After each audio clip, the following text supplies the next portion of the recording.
Whoop, what's going on, everybody, and welcome back to yet again another Getting to Know the Artist. I am Wiggles, as most of you should know, and if not, you need to know. Nah, I'm just kidding. I'm a nobody. But anyways, we are getting to know Skeezus. Is that how I pronounce that? Am I saying it right? Yeah, man, you are. All right, we are getting to know the artist Skeezus, hanging out in the underground, throwing down some wicked shit that y'all might not know about, but maybe you should know about. You know what I'm saying? Um, yeah, man, we're gonna jump right in and get to know this guy. Please, please, please hit that like button. It's a small gesture from you, a big favor to me and the YouTube algorithm. It shoots it out. It gets more homies in here. Gets even just randoms in here. Let them get to know the artist. Wicked Widget. It is so great seeing your name pop up in that chat. This is my right hand man, the man behind the scene that does a lot of work and help for me. This man is a jug for jugs. He loves jugs. Widget, go ahead and drop your link if you would like, homie. And we are going to jump right in with the first question, my guy. What is your name? Where was you born and raised? And where do you currently live now? So I go by Skeezus. My government name is Michael. Uh, so fucking, I'm from the state of New York, Albany area, but right now I currently live in Ohio. I actually live right between Cleveland and Columbus. Okay, you're not too far from me, my guy. I don't know if you've heard of it, but I live in a town called Connorsville, Indiana. It is right on the Ohio border. I'm 45 minutes from Dayton. Columbus is about an hour and a half, I think, give or take. Cincinnati's more like 2 hours, I think, roughly somewhere in there. So I'm not in Ohio, but I'm right there on the border. Hell yeah, bro. See, I thought you were actually in Ohio. I don't know why I thought that, I'd but be attending Ohio events and shit, obviously being this yeah, close. You know what I'm saying? If it could have been Juggalo, Ohio. That's probably why I thought that. absolutely, absolutely. Okay, man, we're gonna jump into the next loaded question, and I call it a loaded question because it is. It's a three-part question. The first part is, are you a juggalo? The second part is, how long have you been down? And the third part is, do you consider yourself a juggalo rapper? Because some people don't like being put in a box. Some people don't see a box. So give us a little Yeah, thought on that. yeah, no, I totally agree with that. But yes, I'm a juggalo. I've been down since like 2007 or six, I want to say. And I am not a juggalo rapper. I'm just a musician, man. I make music for everybody, but juggalos love my shit, and I think it has a lot to do with me being one and kind of growing up in the community and shit like that. It helped, make me who I am. So in my music, I put it all on the table. You know what I mean? I let everybody know who I am, so that probably has a part to do with it as well. So But then, if you don't consider yourself a juggalo rapper, do you like niche your genre, or do you make music in like all categories? um, I used to make music in all categories, but now I've been kind of like finding my sound and like developing that. So I kind of just been sticking with my original creativeness that's not like anybody else's shit. Right, right. Hell yeah. Okay. That's what's up. Uh, what inspired you to start making music? Like, what was the switch that was like, I want to do this and actually like take it serious and put effort into it? All right, so all right, so that's kind of like a two-part question as well. Um, so growing up in New York, which being the birthplace of hip hop, the way that you earned your respect in the streets was being able to rap battle with people and having a very high level of bar skills and lyrical ability. So at first it started off with like me just like trying to get respect in the lunchroom or whatever, you know what I mean?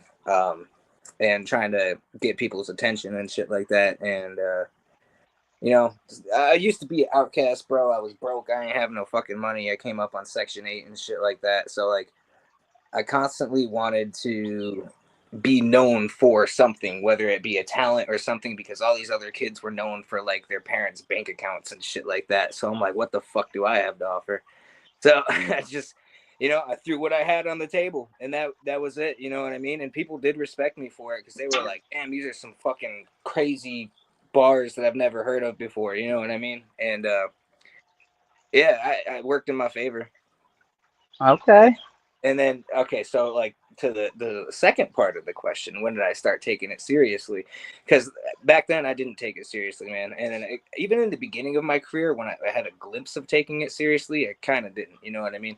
Well, like you just kind of fucked it off, like it was kind of Yeah, whatever thing, or I'm gonna be completely honest. I had a really fucking bad drug problem, and that affected a lot of the shit that I did. I would I would sit there all like I'd get high on meth, bro, and I would sit there and I'd make like a whole album in a night. And then when I like was any of it any good? no, see that's where I was going with it. I would wake up the next morning and be like, bro, what the fuck was I thinking? Like I can't release any of this shit. I just wasted a bunch of my time. And I mean, it could have been practice or looked well, at. either way, I was just, going all sorts of different directions with my shit. I didn't have an image. I didn't know where I was going. um just I was not there at all, bro. I was like, I want to rap, but I don't know how to construct it and be proper. And Right, right. so fucking my early business years, like when I first started getting into it, I'm not gonna lie, I was kind of stupid, naive, bro. And like I probably unintentionally fucked some people over, you know what I mean? And I really just did not have a good business name at the time. So I legit had to actually like step back, take myself seriously, figure out who the fuck I was, get myself sober, and then come back to it. And then once I did all that and I came back to it, people were like, "Holy shit, this motherfucker's on his shit." And I would say that happened after I lived in Detroit because I moved out there for a little bit, and then I moved back to New York and like COVID happened, and then so like when COVID happened. It really like woke up the hustle inside of me, and I was like, "All right, this is what I want to do, dude. This is how I'm gonna get it." Quit my fucking job at Walmart, moved out to Ohio, made my very first like real music video ever, and it fucking like blew up the whole first week that it was out, bro. And I was like, all right, this is gonna work. This is how I got to do it, man. So I just started taking everything seriously and started doing it properly, and then I started working with individuals that are of higher calibers and stuff like that, and they taught me some shit, and like I was like, all right, so this is how I'm gonna do it. I'm not gonna ever go back to fucking work, which I said that, but I probably eventually will because shit just don't always work out. But I was like, I'm never gonna go back to fucking work, and I'm just gonna be a rapper. I fucking tatted my face, bro. I'm like, yeah, I can't get a job now, so I have no choice but to make it. And reality is, bro, you can still get a job with face tattoos nowadays, and Right. everybody's definition of making it is completely different. You know what I mean? So like right now, I am at a point of seriousness in my career compared to what I was doing back in the day. But Right. also at the same time, I do want to achieve a next level with what I'm doing. So like I think that right now is kind of still like a beginning state for me, and really You're breaking like right. You're resetting. I want to touch on a few points before I move forward. Firstly, I don't want to undermine the fact that you have overcame addiction. I'm assuming you've been clean for a while now. That's a big deal. yeah, Congratulations, I think this year marked 8 years, man. So yeah, thank you. man. Absolutely. I just want to point that out. That is a big feat for anybody. So congratulations there. And There's the you're point in time right. I would just do anything I could get my hands on, for real, for real. You're right to say also, like, I feel like 10, 15 years or even more ago, it would have been harder to get a job with face tattoos. Yeah, Yeah, now in 2025, we're kind of becoming mendable as people, even though we're all still dumb and, well, you like know. I think the reason behind that too is because all these people were like, "Oh wow, I can make money off of TikTok and doing all this stupid shit." So they're like, "I don't have to worry about that." You know what I mean? And eventually, you always have your people that eventually fall off. They don't, stay consistent or whatever. They get a couple of dollars and they're like, oh, I'm going to be famous. And then like next week later, everybody fucking forgets about them. And then they have to go work at Subway again. So Yeah, you ain't wrong. you have a ton of people like that. And I think that's also why a lot of things have been accepted within work areas, because you just have so many of these fucked up individuals. It's like, well, okay, if we want to hire somebody, I mean, we're gonna have to take what we can get. You know what I mean? Right, absolutely. Uh, right on, man. Who do you look up to in the music industry? Mainstream, underground, alive or dead? Oh man, so I don't know where to put this motherfucker at, like mainstream or underground. I'm really into DJ Paul, 3 6 Mafia, shit like that. I really like Yellow Wolf too. As far as like underground goes, shit, dude. Who's somebody above your caliber, but Yeah, that obviously, that's a hard question, man. It really is, because there's a lot of them that are kind of at like the same skill level and kind of matched right in there with me. And then like Tech Nine is considered like mainstream now too, so that's kind of like a gray area, because I would say that, you know what I mean? right. But I don't even know what you would consider like Ghost Main or Suicide Boys. I think they're like mainstream now too. Who I would consider, listen, and I listen to them, so don't take me wrong, but I would consider them watered down horrorcore. But as far as what they are, I guess they're are they played on the radio? That's the difference between mainstream and underground to me. Do You you are get right. played on the radio, or are I you don't. just on Spotify and YouTube? Yeah, okay. So I don't think I've heard a Suicide Boys song or a Ghost Main song on the radio. So like, okay, I guess they are underground. So yeah, I would say them. That's kind of like I think I listed 4 artists, so like top 4 probably. Oh yeah. No, But you gave some good names. I'm just picking your brain, man. You know what I'm saying? but honestly, what actually surprises a bunch of people, dude, is for like a majority. Like, yeah, of course, I listen to that shit, especially to sharpen up my own skills and whatnot. But for like a majority, I like having a good time, dude, and just sitting in the sun and chilling. So I be listening to reggae all the time. Yes, that's my shit, dude. I'm sitting by my cabana, by my 2,000 gallon pond. I got a banana plant growing back here, tree. Like, bro, that's me. I'm a true blood hippie. I'm a I jug, saw but this meme one time, and it was said Sublime was made for beach juggalos. And like after yeah, that, I was like, bro, they're not wrong. that is awesome. That's some beautiful shit. Real quick, I just want to shout out that there's 7 people in this bitch. Nate, Swill, Whore, Teasy, Widget, Swigs, Centra. I don't even know who else is all popping in and out of here, but y'all fucking rock. Please hit that like button. It's a small gesture from you. Maybe we can get some normies in here to play around with, get them hooked on his music. You know what I'm saying? Get some real questions in here, stuff like that. Thank you. I fucking love you guys. Hell yeah, I appreciate everybody that's watching, tuning in, and commenting and everything. And if any of my homies are tuning in, make sure you connect with this dude over here so you can get your interview done with this guy, because he's constantly trying to do shit with people and get artist name out there and shit like that. So definitely hit this dude up, man. I appreciate it. Yeah, no problem, bro. All right, the next question I have for you is any current projects in the works. So what's next? You got songs, albums? Are you going Oh on yeah. tour? You doing some one-off shows? All right, What's so what? I got a whole list for you, buddy. Yeah, All right, so first off, I have this mini run that I'm doing. It's a little weekend run. It's in starts in Fostoria, Ohio, goes to Owensboro, Kentucky, and then ends at Carl's Tavern in New Haven, Indiana.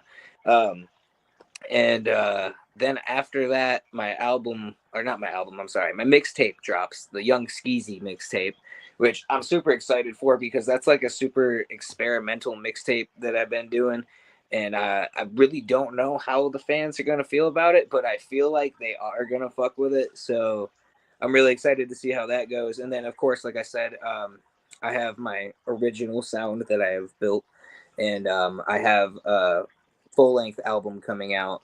I don't really have a release date for it yet because there's some things that aren't set in stone about it right now. So some things are up in the air, and I'm kind of waiting. So that's why I'm releasing the mixtape right now, so people still have something to listen to until I How, this. how, So how many spots are on that tour you just mentioned? Because I've been to Carl's once. I went and watched King Wicked, Brandon Swanger, a couple homies, Big Brutal, I think is his name, or Brutus. I don't know. There's a handful of decent artists there, or whatever. uh, But mainly to show love to King Wicked and Brandon Swanger at that time. so so that weekend run is only 3 dates. Like I said, it starts June 12th, Fostoria, Ohio. Then Friday the 13th in Owensboro, Kentucky, and then June 14th with Insane Poetry at Carl's Tavern.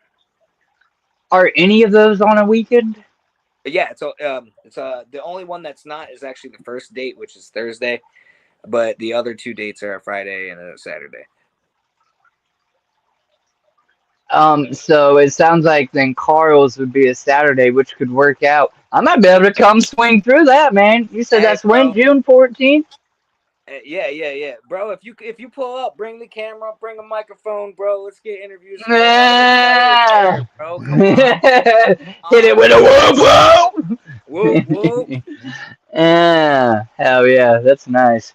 Um, okay, dope. So you're doing some things. We got some stuff in the action. It's a perfect Uh, time if you don't know who this man is to get on board with him. Check him out and start getting hooked to his music and stuff. You know what I'm saying? and then in July, I have a full length tour that I'm doing starting in Denver with Scum, and I'm co-headlining that. And then we have Michael Lawless as a special guest with us as well.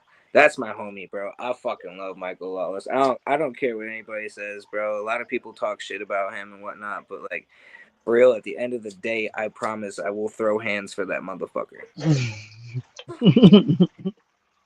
That is my dog. I feel it. I mean, I'm the same way with Ouija. A lot of people don't like him, and to each their own. But I stand 10 toes on Ouija, boy. That's my dude. uh, I, Uh, I love Ouija, man. but I'm waiting for the but. Signal. Insert Mike Lawless something shit talk. Skeezus. Hey homie. I don't know if you can see me, if it's on my end or on your end. Can y'all see me? I need your help. Oh, there he is. Oh, and then he's gone. Just reload in, man, like I said.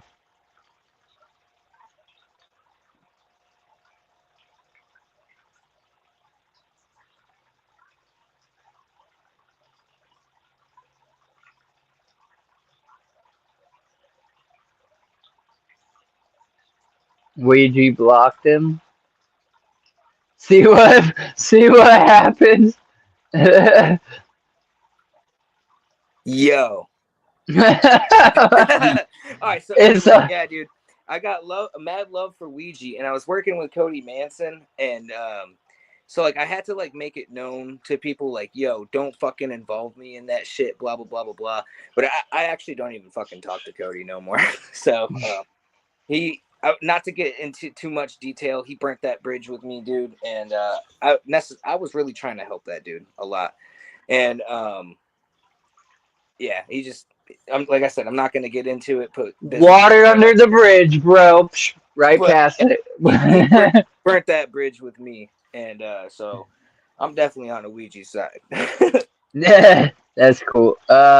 You were starting to say it. I don't know if that's when you got cut off. Did you already mention you said something in July? Full tour with Scum started in Colorado. You said and Yeah, finishing where? it's gonna end at, which is another thing I was actually gonna talk about. It ends at a music festival called the 165 Music Fest, and that's in Cherry Valley, New York. And it's kind of like a little mini gathering, bro, but like for one day. Like we got vendors, we got fucking food trucks, we got a bunch of fucking weed people, and Yeah. live fucking bands, hip hop acts, all genres, man, going. We got fireworks, bounce house, like it's gonna be lit. Dude, that sounds dope. It sounds festive, so I'd be Yeah. there if I could be in New York. That ain't gonna ever happen, but Hey, that's you dope. never know, dude. Some shit Listen, like I might be able to catch some of those. Do you guys have any stops in Ohio or Indiana on that tour? on that tour, no, not in Ohio, but we will be at Carl's Tavern July 24th, and then we'll be in Columbus, Indiana. Excuse me, at the Shrine on June 25th. Hell yeah. I just got to see Scum not too long ago on an Axe tour. Oh yeah, yeah, yeah. Right before, yeah, that was right before the day before we did a show with them in Akron, Ohio, and then they did that show the next day later. Which Okay, yeah, it was Shelbyville. I fucking love doing shows in Akron, man. And then I love doing shit with Triple MFD, Scum, and IP. Like that's my family, dude. And the music scene don't survive unless we help our homies. You know what I mean? And they're the only people that I've actually had and worked with. Have never talked shit about me, never turned their back on me or anything like that. And I've known Scum since 2018, and then I could honestly say he is the only music artist that has consistently been in my career and my life. Scum is pretty dope. He is definitely a cool dude. What I've met of him, I don't know him quite like that. I've had a few encounters with him. I've shot the shit with him, whatever. And he's always been humble, you know. I met him on the 4 or 5 tour that he did, but it was the second leg of it. K-Daver was on it, and he hit me up, and he's like, "Yo, you want to do this tour with Scum?" And at the time, I was actually working on K-Daver's record label, Trauma Unit. So Yeah. he was just trying to get me opportunities and put me out there and shit like that. And Step in, whoop whoop, welcome in, homie. We appreciate you stopping by. that was when I first started working for him and shit like that. And he was really trying to put me on, so he put me on this tour with Scum and Liquid Assassin, bro. And like, honestly, like Scum, super cool dude. Like I said, I fucked with that dude. He's the only person that's really been consistent with me. But the motherfucker I really connected with on that run was Liquid Assassin, bro. And like me and that motherfucker were getting drunk every night, doing shit. This dude fucking walking in his boxers, walking down the hallway of a hotel, going Skero, Skero. Yeah. Then you hear him go, "Oh shit." And this motherfucker walks into an old lady's room, bro. Scared the living fucking piss out of her. Runs into our room real quick. He's like, "Yo, I went into the wrong room, bro." And fucking the office calls us, and he's like freaking out, thinking we're about to get kicked out of the hotel or some shit. And I'm like, "Listen, yo, my friend is really fucking wasted. It was not his fault. The lady left the door cracked, so he thought it was our room, and he's drunk, bro. He don't know no better. But we have him in our room now, so that won't happen again." And they're like, "All right, cool, no problem." I was like, "Sweet." That's awesome. What's your favorite song that you have made that means something to you? So obviously I go by Skeezus now, but when I went by Michelangelo Skero, I made a song called Patterns, and it pretty much calls out every rapper in the music scene. Because, like, no matter what, everybody has patterns and unhealthy habits or whatever that they do to make themselves get attention and blah, blah, blah, blah, blah. Which, at the end of the day, it's desperation from all these, people that are trying to get to the top that are stuck at the bottom. And, so you like I pretty much call them out, like, taking selfies with celebrities is not going to help your career. The fact that you want to be famous so bad that you'd spend a night with Diddy is kind of embarrassing. Shit like that. So that to me was like my song, like kind of letting everybody know, like, yo, this is me. I'm not about that shit. Don't fuck with me. And I also see every single one of you, and don't get me fucked up because I ain't like y'all. Right, right. Absolutely. Okay, and then separate from that, what's a song that you're gonna suggest or recommend to somebody that doesn't know you and you're trying to get them hip to your music or hooked on your stuff? Dude, okay, so I wrote this song particularly just for that reason. Um, it's called The Introduction. And it's basically just bars, bars, bars, and like crazy cadences and flows and shit like that, man. So it's like when you see the video and you listen to the song, you kind of get blown back a little bit and you're like, oh shit, you know what I mean? Like, this dude is fucking wild. You know, and then you get into some more of my shit, and I got some more calm stuff, and you know, stuff that's also like that. It's just kind of raw in your face, and then, Swill, sorry, he's originally from New York, I believe, but he's currently living over in Ohio. He's probably right there by you, Swill, yeah, like yes, sir. Cincinnati, Columbus area. You No, probably done ran into I'm in him. between Cleveland and Columbus, actually. Oh, my Yeah, fault. nah, Cleveland and Columbus. All yeah, these damn C cities. New York all day, bro. Born and raised. I'm just out here because sometimes you have to escape your environment to really reach your full potential. Absolutely. Um, all right. Where was I? Okay. Realistically, where do you see yourself in 5 years? Like, what's your 5 year game plan? You gonna be signed? Are you gonna be still underground working So on, I think you, or I think you have anybody your own? I think anybody could say, yeah, this is my 5 year plan. But something always comes up and it always changes and you know, shit goes down like that. So like actually next year, like this is my plan. I don't know if it's gonna, you know, some shit might come up. But my plan is to like take the next year off from touring and then only do like spot shows and weekend runs and just kind of attack the internet with my music. You know what I'm saying? Because like I've done a lot of groundwork getting to know people and you know meeting them in person and having genuine experiences with them. But there's only so many people that you can meet doing that, you know what I mean, before you actually have to like get on the internet and then find some new people that will show up to your shows and you know, so your shit keeps growing. So next year, I think I'm just gonna attack the internet because I watched this interview with Suicide Boys, man, and they didn't have shit besides a fucking Mac computer and an iPhone, dude. Making music videos, making songs, and then they blew up because they attacked the internet just everywhere that they could. Boom, boom, boom, boom, boom. They're spamming their shit. They don't give a fuck what people think, you know, just blah, blah, blah, blah, blah, blah, blah. And I've been seeing that thing, too, going around called Spamly. Shout out, that motherfuckers, bro. Because, like, that's exactly what we need, bro. Like, unfortunately, people are going to be stuck at the bottom if we ain't spamming these motherfuckers. How the fuck are you supposed to know about me if I don't hit you up? Right, right, yeah. My dude, Wicked Widget said, "Hey, Skeezus, I'm trying to do more music videos. If you're interested, hit me up." He's on YouTube and he's on Facebook. I can. Uh, is that Zach Graves? That's Donald is his real name. I don't know if you know. And then it's funny you're talking about Spamly. That's a Swills edition. That's the homie right here. He's got a, as he calls it, his dumb dumb podcast where he just talks shit on people. You know what I'm saying? But it's all love. He's always building people up, sharing them out, Bro, you gotta have talking them down. like You that. know. Like, I don't like if you ever watch like old school Viva La Bam and shit like that, dude. Like, them motherfuckers was like slapping each other in the face like all the time and just laughing about it. Like, you know, Right. shout out my homie Scrope because he is the only motherfucker I think I could do that with and not get offended and we still be hugging after. You know, true juggalo shit. Right. Right.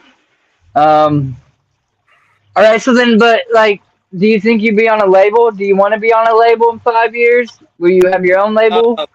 Listen, man, fucking anything is possible as long as like the money is right. I would do it, and as long as it's like a label that lets me have creative control, basically not selling out my beliefs. You know what I mean? Right. That's how I should have worded it. Would you sign a label? Because a lot of people think a label is just you're paying it off, a loan that you never get, or blah blah blah. You're under constraints. Da da da da Well, da. no, that's the thing, man. I think that's where a lot of people get it twisted too, especially with artists that left strange music and they're like, "Oh, strange music are these evil people." It's like, no, did these music artists they have signed to them actually put the work in to try to make the money back that these motherfuckers gave them? You know what I'm saying? Right, Like, right, there's motherfuckers that are on the label eating right now, straight getting it. You know what I mean? And it's because they're putting in the work because they know what it takes to A, be the best, and B, fucking keep their household afloat. You know what I mean? right. Hell yeah. I can't even argue that. Okay. So, if not music, then what? Do you have another talent or hobby that you're passionate about, or would you just be working a 9 to 5? Oh, well, I, working a 9 to 5 actually isn't like I don't want to, but like it's not the worst thing for me. And I actually do like physical labor because I got some fucked up shit up here. So keeping myself busy, keeps my mind off of that shit. And then so I don't really mind that. But there's also like with the music shit, man, it's like if you're not famous, man, and you don't have a job, you're stuck on this fucking musical marathon that you have to keep going on until you're fucking burnt out. And it's like, all right, I have to go out on the tour, make this money so I can pay my rent, pay for groceries, pay for toilet paper to wipe my ass and shit like that, pay for internet, all this bullshit, you know what I mean? And then at the end of it, you pay for all this shit and then you're stuck broke again. And then you have to fucking, do another hustle, aka another tour.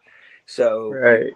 keep your home life afloat. So fucking not like, and there's believe it or not, there's MNE artists that still work jobs, man. There's and so sometimes like the grind is there, but you also have to make strategic moves to make sure that it works right. So that's why I say like next year I'm trying to take a break from doing tours and just do like some weekend runs and some spot shows because I am trying to take my ass back to work so I can be stable financially so I can do some more shit. You know what I mean? Right. You Because got to be able to invest in your craft. yeah, absolutely. And Because like I feel like the past year, like I was on this fucking marathon, bro, and I'm gaining all these fans, and I'm getting like crowds to where it's like, oh shit, I actually want to take a picture with these motherfuckers because like this is some big shit. It's like a real achievement for some music artists. But even though if you stay consistent and you keep doing that shit, you will still oversaturate your shit. You know what I mean? Like people are gonna be like, dude, I just saw him like a month ago. Why the fuck would I go see him again? You know what I mean? So right, right. you eventually end up feeling like a fucking like superstar that made it and then didn't make it. So now you have to come up with all these fucking ways to make money. So that's if you're gonna come into this music shit, make sure that you're A1 financially and that you have a plan. So I do have a plan, but I can't necessarily say because, like you said, if a record contract comes and motherfuckers is like, "Yo, here's $30,000. We're gonna make you famous, and you're gonna be eating for the rest of your life and not have to worry about shit." You know what I mean? Like, of course, I'm gonna take that, but it also has to come with like my morals and my values too. You know what I mean? Like, I ain't gonna sell out on that shit. So, Right. um, yeah, like a life change would be nice, obviously. And so like if it was right and somebody offered it to me, I would take it. So things change all the time, but having a plan is definitely your A1 thing. Like make sure you do have something in case something like that doesn't happen because you can't just Right. sit around and hope, oh, somebody's gonna come and sign me because I'm super talented. Because talent is only fucking 10% of this shit, dude. Like image is almost everything. Right. Make it make sense. No, you Yeah. got to have some consistent income, and I completely understand. Then, what about when you was a kid, though? What did you want to be? Was it an artist, or maybe it was a firefighter or an astronaut? Uh, as a kid, Yeah. I don't really know, man. Honestly, like I've always had like a a love for astrology, but I never wanted to be an astronaut. You know what I mean? Like, I always wanted to be the dude who was in the lab looking through the telescope and shit. but Thanks for snitching, Widget. but but like you said, everybody wants to get to a point of retirement, and if I did retire, I would love to be like still an artist, but not a music artist. Like, I'd still love to keep painting and stuff, and because I do paintings and shit. So you know, I would probably just, you know, open up like a painting shit or an art store or some shit like that. I've always wanted to be an art teacher, like before I got into the rapping shit, but I was like, that's kind of whack. Right, right. But, Um, oh, go ahead, dude. Go ahead. no, I was just gonna say because Swill asked said, "Is that true?" So when I was a kid, believe it or not, for I don't know, from probably the age of like 6 to 11, I wanted to be a cop. And then that changed real abruptly in my life, and well, I never looked back on that one. But Yeah, I feel I that. think really it just had to do with like I don't know. I haven't always been the greatest person, but I really liked helping people, not Yeah, really being an evil prick all the time. Even though that's how I came off, unapproachable, and I avoided crowds, and I really didn't like being in them and stuff like that or whatever. And that's probably why I'm good at these interviews, as people say. Widget, you snitch. At least I wasn't a snitch and wanted to be a snitch and a grown snitch. well, Fucking at least snitch. interviews don't feel like interrogations. Right. But Yeah. I think like, okay, so like the time period that you said that you wanted to be a cop, all right, that is kind of a little excessive for a kid.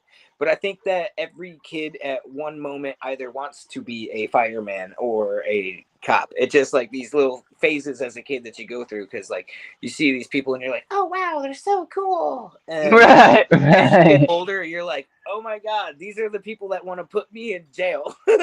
Right. Like, no, wrong. Yeah. Widget said a cop is a snitch, bro, but he ain't the direct snitching, bro. Jeez, I was 9. Get out of here, I homie. was What the fuck? No. At any rate, nah, yeah, that's cool. Okay. The next question I have for you is: have you played the Gathering of the Juggalos or been to the Gathering? And if so, how many times on both the chords? So I've been to the gathering twice, but I have never performed. All right. And is that something you would obviously do given the opportunity? Oh fuck yeah, bro! Like, regardless, I'm gonna be there this year. So if I'm performing or not, you're gonna see me. Okay. Um, if you could collaborate with any artist that you perhaps haven't already or whatever, uh, who Such would you collab with? such a fucking easy question, and people are gonna look at me so crazy. But Trippy Red, Oh, yeah. yeah, nah, Okay. dude. Like, realistically thinking about it, all right. There's people obviously that probably don't fuck with him. You know what I mean? But that song would blow up, and like he's not like, I don't know, like he has like a punk vibe to him, you know what I mean? Like he's not like fully mainstream. Like, he's got this rock star vibe to him that would vibe really well with my shit, you know what I mean? And I really, yeah, that Trippy Red, bro. Trippy Red all the fucking way. A lot of people would be like, what the fuck? But dude, you then undeniably you know that song is gonna blow up, and Trippy Red is not that bad, bro. Like I think he's Swill good. said he's a weird one. Like, listen, He's from Akron, Ohio. Akron, yeah, Akron. Akron. My Yep. fault. Or no, actually, no, he's not from Akron. LeBron James is from Akron. Trippy Red is from Canton, Ohio, Oh, okay. which is actually only about 45 minutes north of me. Um, but yeah, dude, like, I Trippy Red, if you ever see this dude, you better fucking hit me up, bro. Like, Swill, I'll make Ruby it happen. said, is he still a rapper?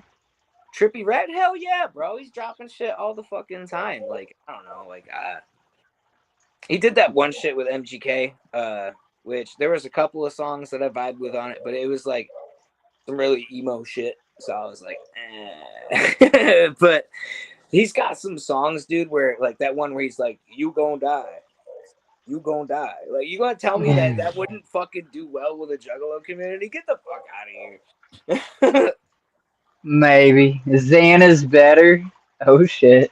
Who is it? Uh, she said Xan is better. I don't even know who that is. Little Xan. Oh, Little Xan? Oh my god, get the fuck out of here. I hate that dude so much. He reminds me of like he did a thing with kids that I Oliver used Tree to that go to blew school. up.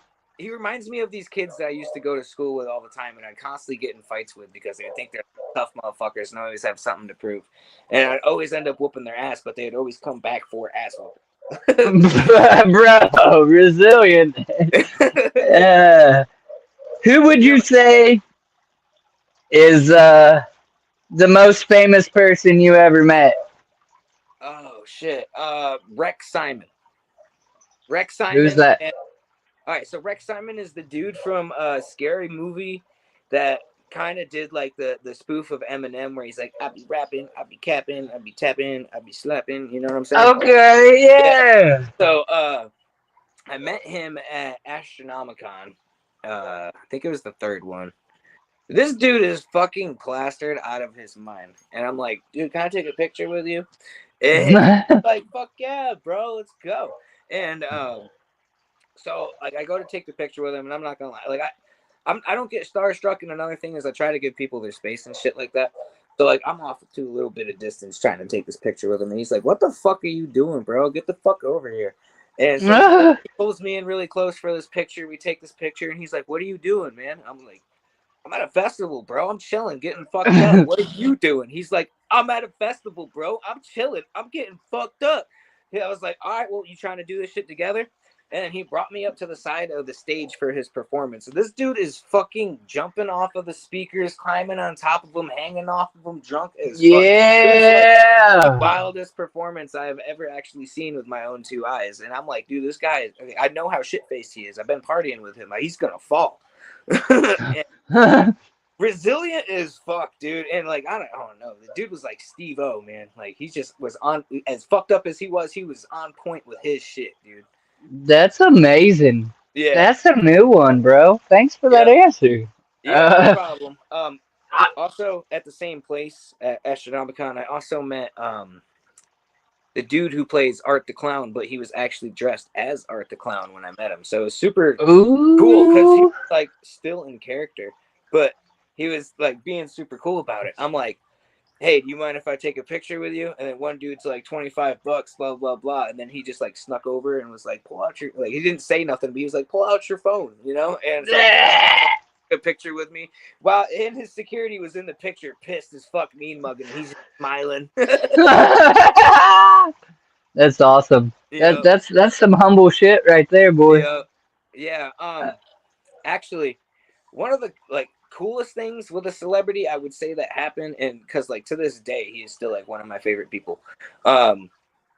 Growing up, I always liked skateboarding, man. Like I haven't skateboarded for a couple of years, and I actually got out in one the other day, and I have to like relearn everything. But Bam Margera has always been like a huge influence in my life, bro, because I'm a fucking jackass. And so when I was a kid, we had this project in school where you have to write a letter to your most favorite celebrity and see if they write you back. So I wrote one to Tony Hawk, bro. Didn't get shit. I wrote one to Chad Muska. Didn't get shit.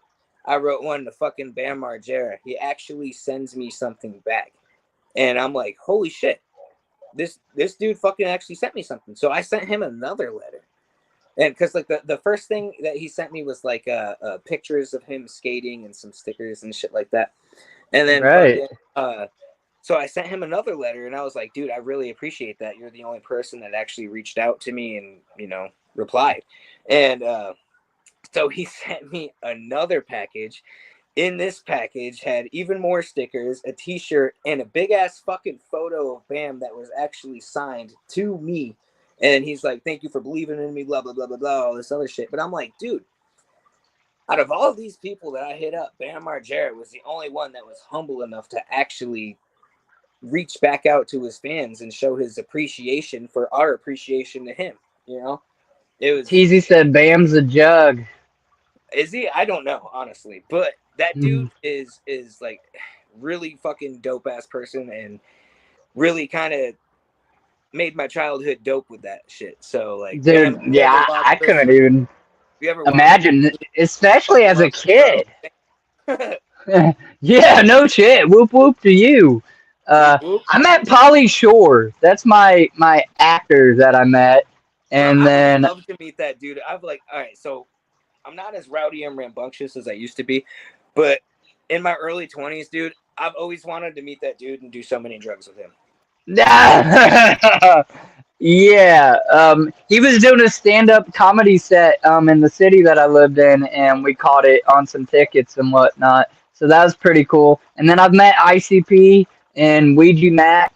Uh, you said you're about to do a tour with Scum. That's what I mean. I've met Scum a few times now, and I've met being I've met a Ouija Mac dude and like another person who is super humble, which it was really weird to me, man, because like when he first got signed to Psychopathic, I don't know if you remember, everybody fucking hated this dude, like absolutely fucking hated him.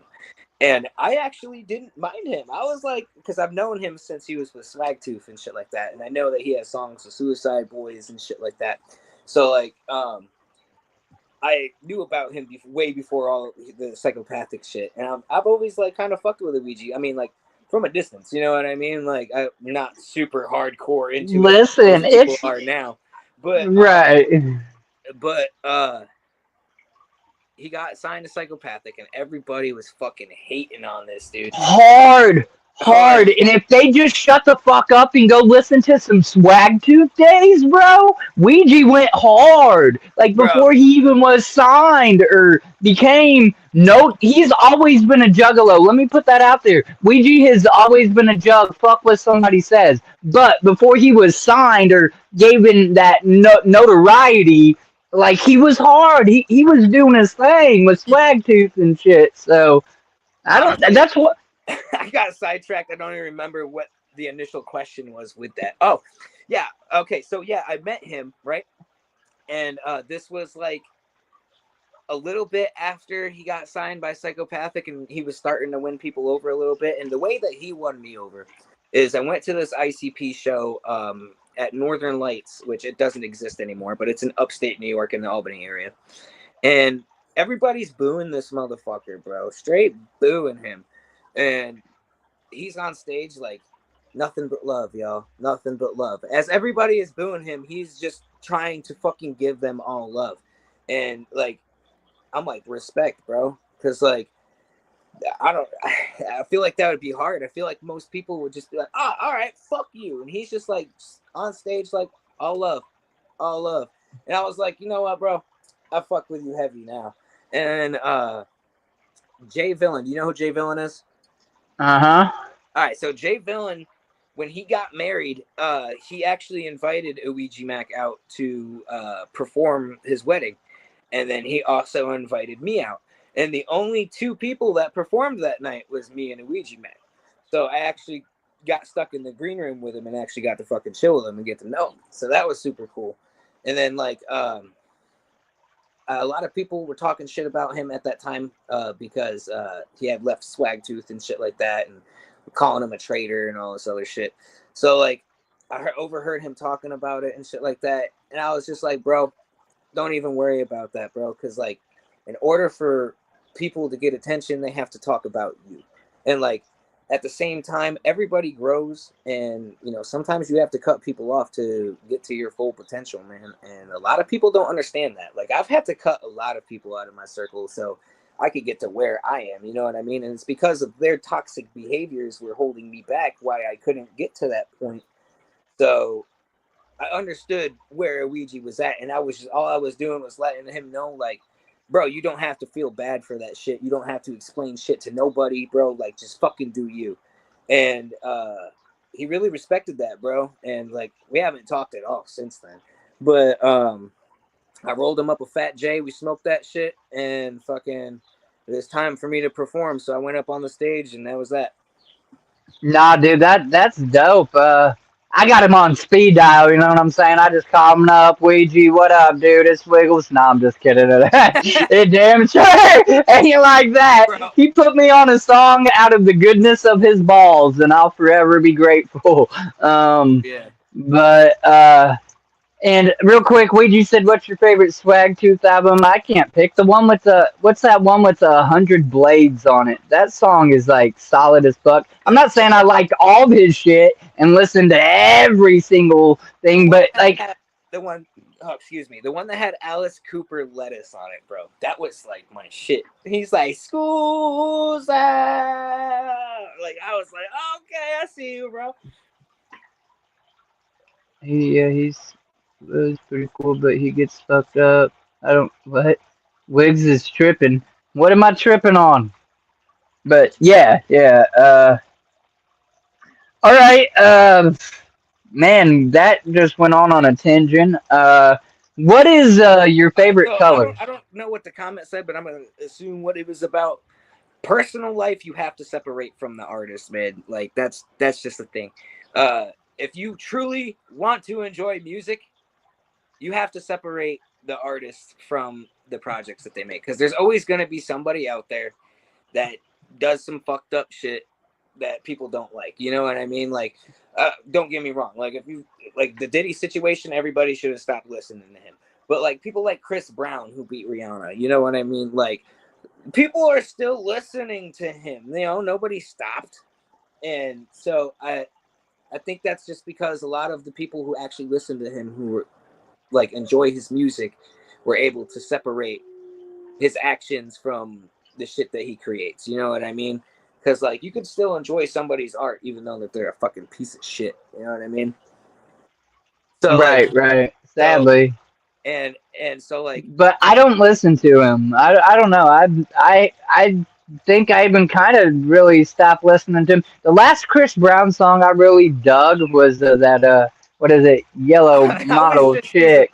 an example, homie. You know what I mean? Somebody who did something fucked up and people are still listening to him. Fucking what was it? Roseanne, bro. She came out on some fucking racist shit. Tom McDonald puts her on a song and everybody's like, "Oh my god." And that's another thing. I fucking hate Tom McDonald. Yeah, I can't stand him either. I Listen to it I in the Tom McDonald. closet. Like, What? who the fuck comes to somebody's country and then bitches about it? Like, go back to where the fuck you're from, first of all.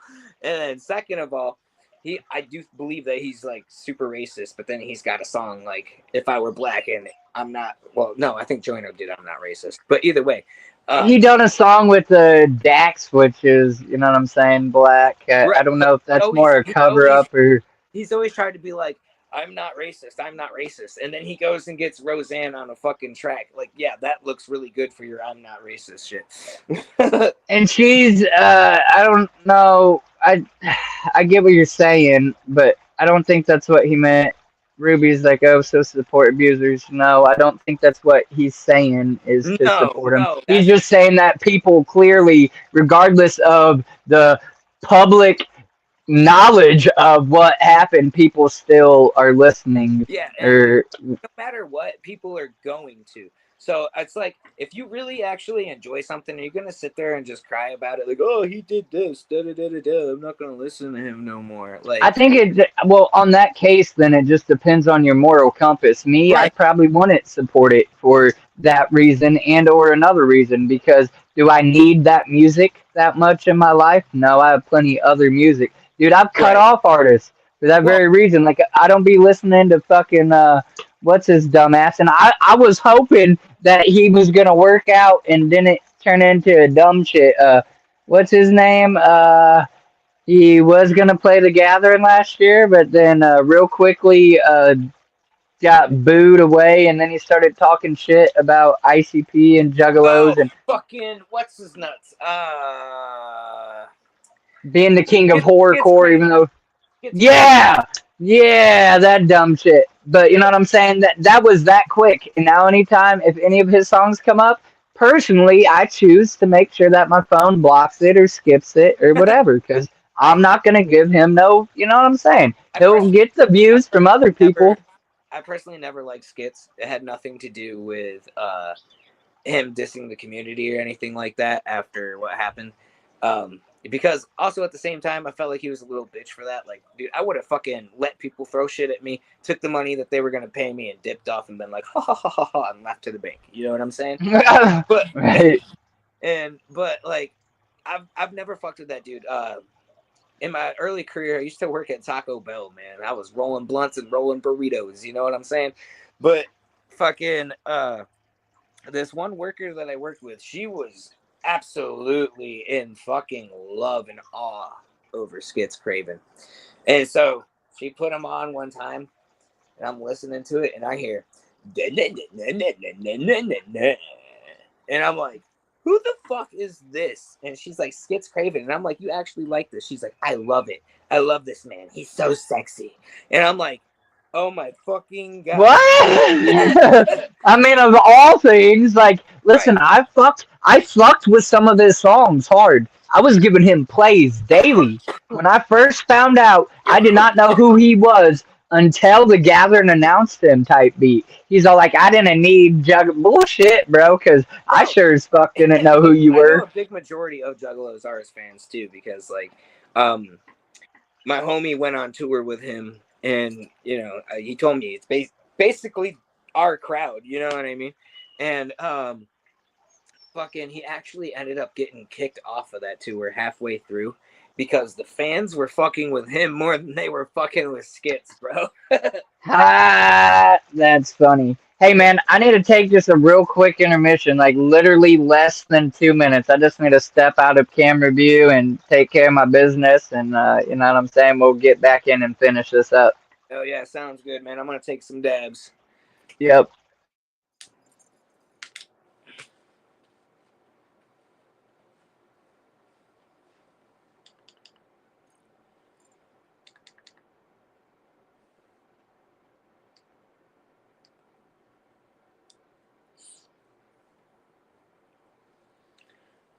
Anyway, to the Juggalos watching, whoop whoop.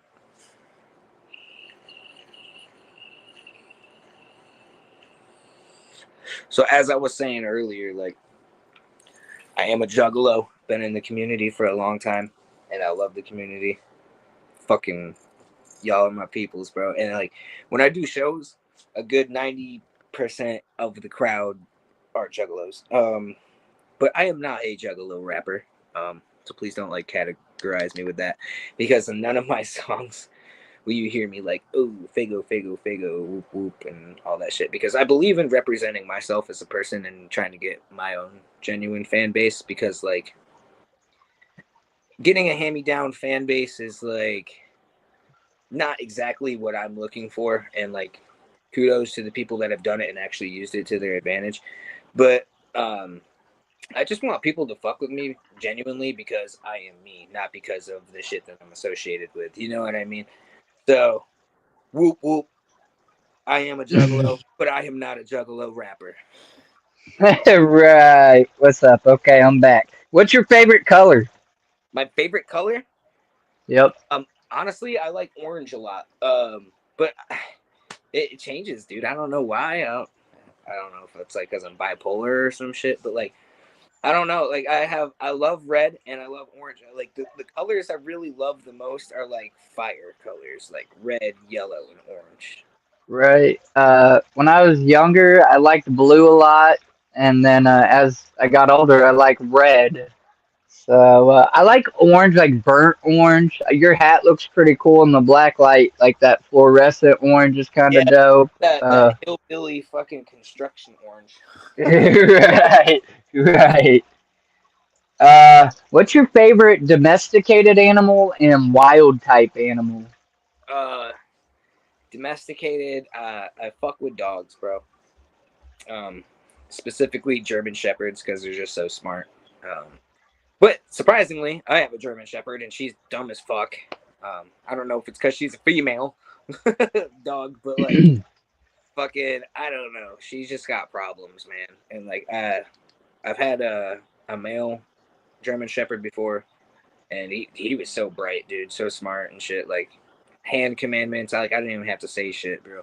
Like, fucking, my dog that I have now, she's good with that type of shit, but it's like I also have to repeat myself like 5 times before she fucking listens, and like it's like, oh my god, you know what I mean?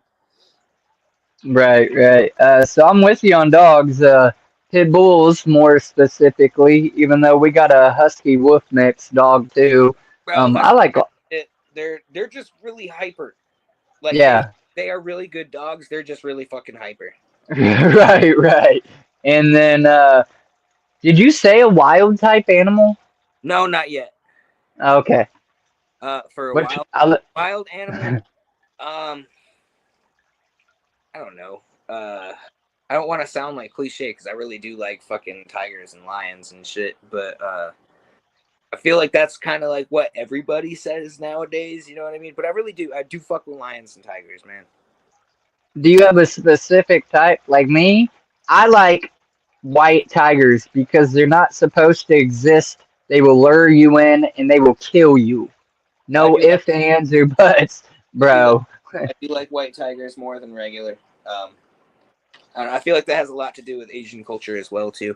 Um, one thing people don't actually know about me. All right, so my mom was Native American. My father was Dutch, so I'm assuming he was like some Amish dude because I actually don't know who he is. uh, and my sister is Filipino. So, like I said, I didn't know who my dad was. So my stepdad actually, for the first 5 years of my life, stepped up and did a lot of shit. And so, because he was Filipino, I was exposed to a lot of Asian culture as a child. So I really fuck with that shit. And so I feel like that's where I get my liking for white tigers and shit from, and tigers and lions and all that type of shit. Hell yeah, that's what's up. I'm very diverse. Yeah, uh, I grew up around a bunch of cultures, man. Like I have black relatives, I have native relatives, obviously. Filipino, well, they're not really my relatives. I just kind of know them from my sister's side of the family, you know.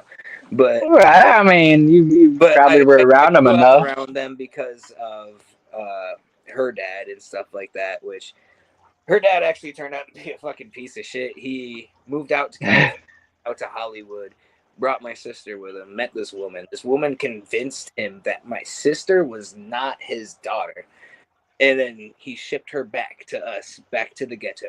My Wow. sister, she was so set up, bro. Like she was about to have the best fucking life, and it was like this other chick was like, "Yeah, we can't do this to this little bitch from the ghetto. Let's send her ass back." I should have asked people to put questions in the chat earlier when we had 8 people in here. Everybody went over to Humble Stream, it appears. But we're still going to have people watching on the replay, and there's still some people hanging out, just we don't have quite the number. So if anybody is in here watching and you have any questions for this man, please put them in the chat. I'm going to ask you in the meantime, being in the underground scene, how do you try to separate yourself from other artists, being that it's so vast? Just by being me, because I feel like everybody is so focused on what the next guy is doing that they inadvertently fucking become that person. It's like, you ever seen the Meat Canyon video where like the chick goes through for a pumpkin spice latte and she starts turning into a pumpkin and she just keeps going through until eventually she is fully a fucking pumpkin.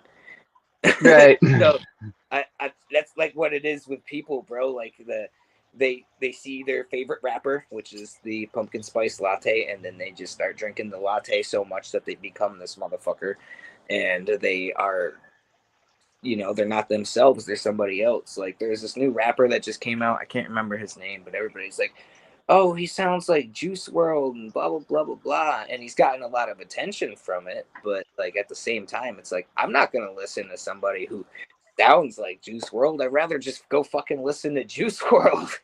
Cheesy said she loves Meat Cannon. The Steve Harvey stare is the best. And the Ozempic one. Hell yeah. Yeah, Meat Canyon, they do a lot of funny videos. Some of them kind of got me like, all right, this is just weird and does not make sense to me at all.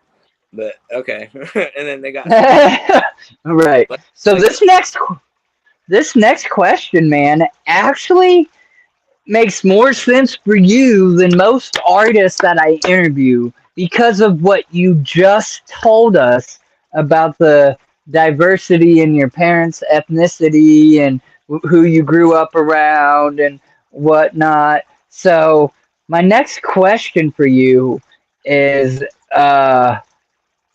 what music did your parents listen to?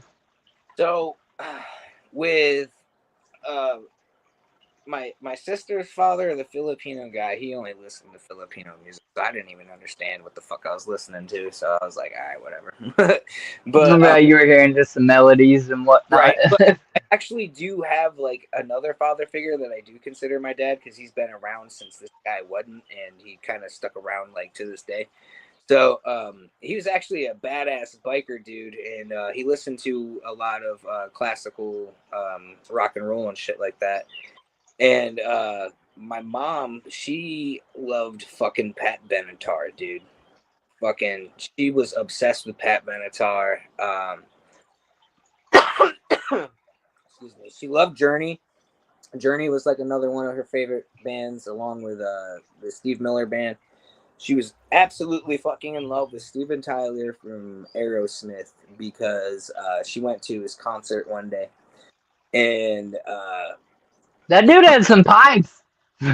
yeah, but he comes out on stage, right? And of course, my mom's in front row, and out of all the women he touches her. So my mom just always was like, Steven Tyler loves me. He's got a crush on me, blah, blah, blah. So she just loved Aerosmith because of that.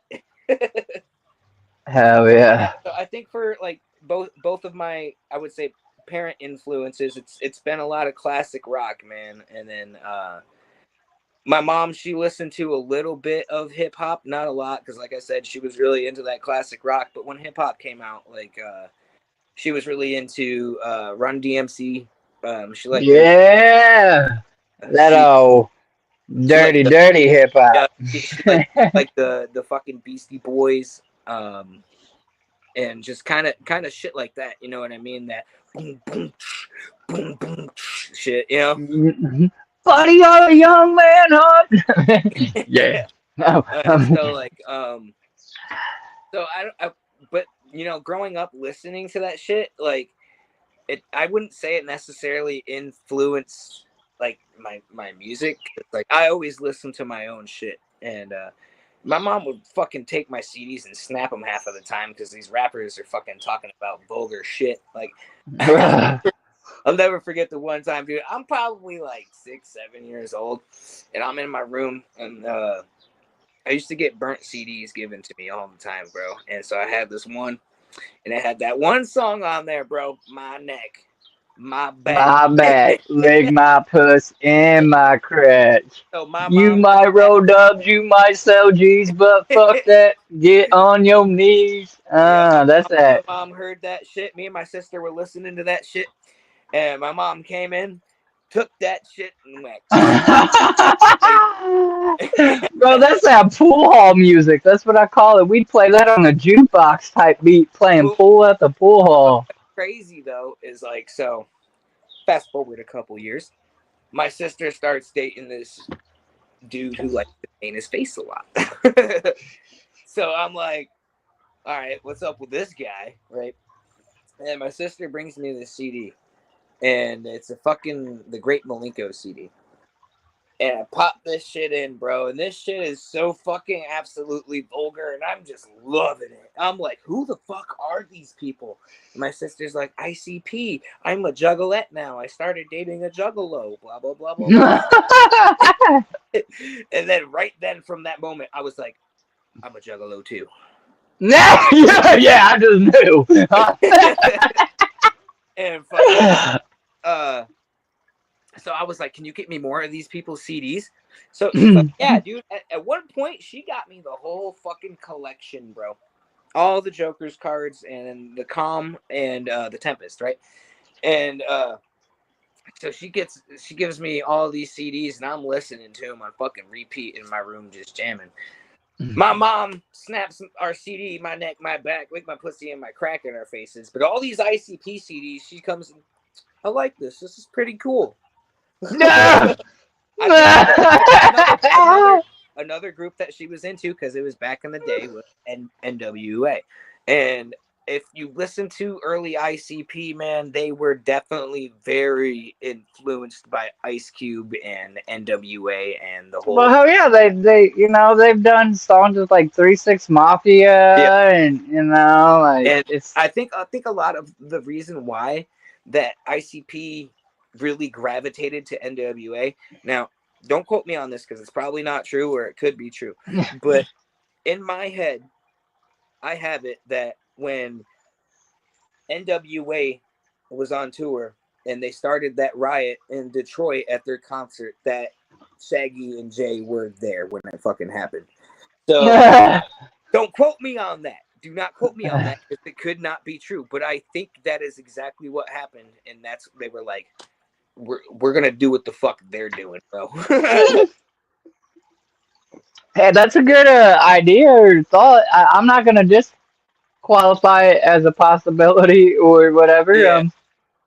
It's possible. Detroit, man, it was turned up back in those days, and they're older than I am even. I don't know how old you are per se. I'm only about to be 33. The clowns are 50. I'm So. actually about to be 29 in next month.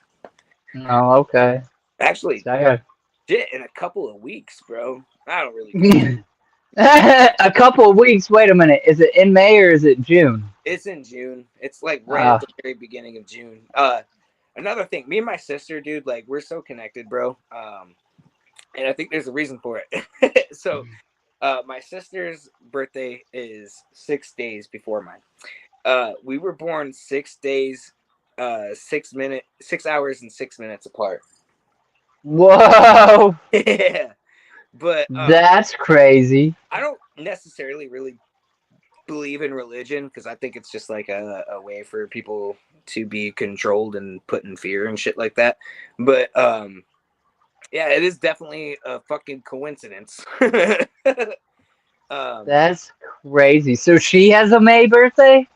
My birthday's at the end of May 29th. I think hers is like on Memorial Day or like the day before. I honestly don't remember. I'm not looking at a map a calendar right now. Well, yeah. No, that's cool, and that's very ironic. My next question, ironically, is, and you've obviously mentioned you have a sister, but do you have any siblings, and do they support your music? My sister does a lot. She doesn't necessarily come to every show because she doesn't really have money like that. And I've always said, like, out of my whole entire family, if I ever did make it and got rich, the only person I would help is her. And the only reason for that is because when I be down on my luck and shit like that, and like, yo, I need like $20 or something, my sister's always there. You know what I mean? And like, I have cousins that have duffel bags full of fucking money. They done hustled their asses off, and like, don't get me wrong, like I'm not asking for a handout, but like shit, man, they ain't never fucking helped me once, and they don't reach out to me, they don't fucking talk to me. But my sister, on the other hand, she ain't got shit, and she's willing to give me fucking $20 if I need it. You know what I mean? Right. Absolutely. That's real love. Yeah. We can't, and I say we as like I'm an artist, but I'm not an artist. I'm just a digital creator. But you can't expect always your friends and your family to listen to all of your shit and watch all your shit, because they were your friends before that shit.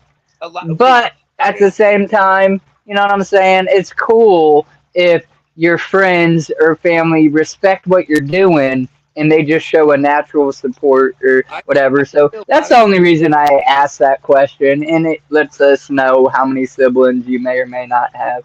So, I see a lot of people in the music scene that do have their family show up to like a good majority of their show. Like, oh, my aunt is at every show, or like, some shit like that. Right. I've never had that at all. my mother passed away in 2019. So, and like I said, I don't know who my dad is. I have a father figure. He's always been around, but like at the same time, he's old, man. He's got his own life shit going on. He don't even know how to fucking work a cell phone, right? So like, Right.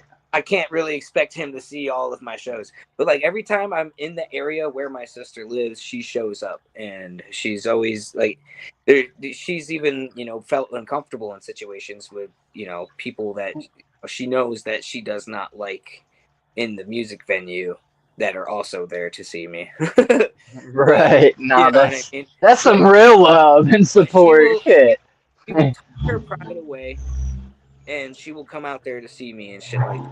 And so like to me that shows me that her love is for me is true. So that's why I always like that's why I talked about her so much in this interview, because fucking she's really the only one in my family that has actually ever genuinely gave a fucking shit about me. Yeah, yeah, no. I'm with it. If you met the younger version of yourself, say 12, 13 years old, what would you tell yourself, if anything at all? All right, bro. On this day, the lottery number is gonna be this. Yeah, yeah, So yeah. There you go. There's a real ass answer, I ain't bro. playing That's around, a bro. I got real. this shit figured out. Yes. Everybody Yup. comes up here. Nah, I don't want to alter how my life would be, which is the truth. They say if you change something, then it might have been different now, but Yeah. it could be different for the better. That lottery number, boy, that's the winning ticket right there, Yeah, boy. dude. Real. Like shit. Even if I could go back to like 5 days ago, ain't nothing gonna change from 5 days from now. Right, but right. But let me but get that no, money 5 days ago. No. even as a kid, I probably still would have done the same shit just because why the fuck not? You know what I mean? Yeah, But like yeah. but um I've also thought about it too, because like most people are like, oh, I'd probably beat the shit out of myself. Yeah, I probably would have too. I probably would have beat the shit out of myself and then been like, here's the lottery number. Right, right. You dumbass, but here's you some money. Yeah. uh, hell yeah. Like Um, I understand why, because like a lot of people don't know this about me as well. Is like I said, my mom passed away a few years ago, but it was because she was super unhealthy, and for a really long time she had a bunch of fucking strokes. So I ended up getting adopted because she couldn't take care of me no more. And fucking fuck, I don't even remember where the fuck I was going with this story. well, I'm gonna say sorry for your loss Oh for no, that. listen, uh, everybody loses their mom at some point, dude. I feel like it's also selfish for like sympathy. You know what I mean? Everybody loses their parent at some point. So like, of course you're Yeah, but gonna, not at, you know what I'm saying? Not at 29. Not at of course, 28. of course. Well, I'm just saying, of course, at the beginning of the grieving process, people are gonna reach out to you and like, don't push them away and shit like that. You know what I mean? But like, Right. or some people, might not only be able to express themselves other than Facebook because they have nobody to talk to. You know what I mean? So like, I understand the grieving process and I don't judge anybody on it, but I've never been the type of dude to kind of get sympathy from it, because like I said, it happens to everybody. Everybody's mom is going to pass away at some point. So when people crack off with your mama jokes, I'm going to fucking laugh at them, because I know you don't know that my mom's passed away and I don't hold it against you, you know? So Right. yeah, man, like I appreciate the condolence. Well, You don't have to feel bad about that shit, man. It happens. that's one way to look at it, my guy. That's what. Yeah. Listen, when that day comes for me, I'm gonna be a mess. And me and my mom ain't even so tight knit. Just when I was younger, I was a Yeah. mama's boy, and then she dipped when I was 16, and I've been on my own since. But she Uh, came back in, and I forgave her, and yada yada yada. So like I'm still gonna be fucked up when that day happens. My father, that was different. He's done gone, and whatever. He wasn't there, type beat. So damn, this whole yeah. conversation is completely switched. Holy shit. But my bad too, homie, and shit like that. No, yeah, yeah, it's cool. But yeah, man, it's a part of life, man. I think that we just have to accept it, and that's a part of the grieving process. You get to that point where it's like, it's not my fault that this happened, you know, all that Right. other shit that you're thinking in your head too, you know what I mean? So like, At the end of the day, you Okay, well then let's just move on back with the music stuff. Do you think? Yeah. at Do the end of you? the day, they want you to be happy. They don't want you thinking about that shit. Yeah. I don't want them thinking about that. I want them thinking about your music. So we're gonna move on with the music. But And did the skill? what's fucked up about it is I didn't even get to finish the point that I was trying to make because I totally fucking forgot because I was just describing so much shit in my life that happened at one moment. Yeah, right. There's a lot of emotion there, boy. Yep. Maybe that's just it. You need to let it loose a little more often. Dude, honestly, like my wife, I fucking love her to death. She lets me yap my mouth off, dude, and like Yeah, she's yeah.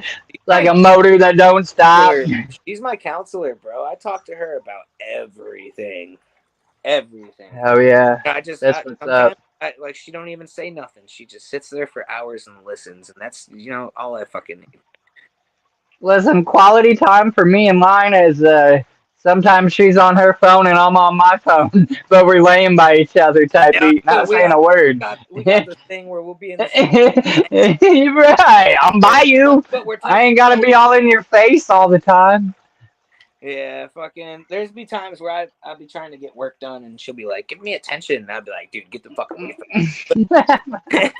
At the end of the day, bro, uh, I would be lost without that woman. She's a great woman, so.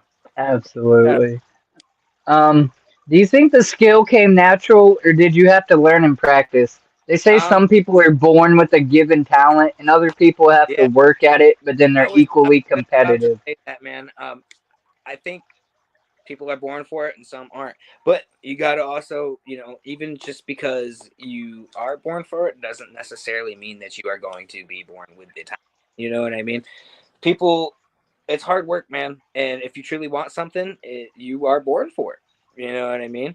But if you have no love for it and you're just trying to do it to get a quick check, or you're just trying to do it to seem cool or something, you know what I mean? At that point, it's just a hobby. You know what I mean?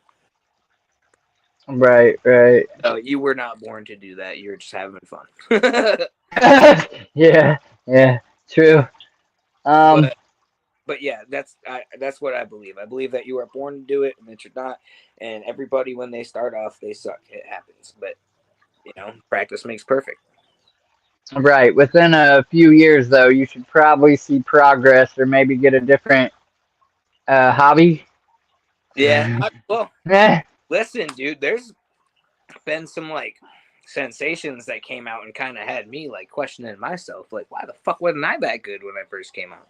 Yeah. oh, yeah. There's been music artists from like New York City that like that work at like a fucking a bodega or some shit like that, and then one day quit that shit and be like, I want to be a rapper, and then fucking Yeah. blow the fuck up like a month later. And it's like, what the fuck? And it's because they are, naturally talented. But I also think it comes with most of these people don't do it until they're like almost 20 years old, right? But they've also been around people that do it so much that, they've observed everything and still gotten that knowledge without actually constructing anything together. You know what I mean? So like they still worked at it, but didn't necessarily work at it. You know what I mean? They just like learned from example and then was like, all right, I can do this shit too. And There's a homie right there, the man of the hour, Mr. Jeremy Quinn, Mr. Dankest Magic. Oh, whoop whoop, what is up, homie? hell yeah. You got any more questions, bro? I do. I was just trying to give a shout out. Because of him, I think is why I found you. I do believe his post on my post. Uh, we might have been friends already, but I never made the connection to hit you up or whatever Yeah. yet. Listen, So, I can't tell you how many shows I fucking go to, and I go to add somebody and I'm already friends with them and I'm like, oh shit. You know? right. Oh, hey. Yeah. Um, yeah, no, the next main question I got for you before we jump into these little game questions, which the game questions go only like, they only last about 10 minutes. We've been live for an This is hour and about to be 24 minutes. the would you rather or bullshit. Yeah, yes. All right. you know. So we'll get to those, and then I got three fill in the blanks, and we'll get you out of here.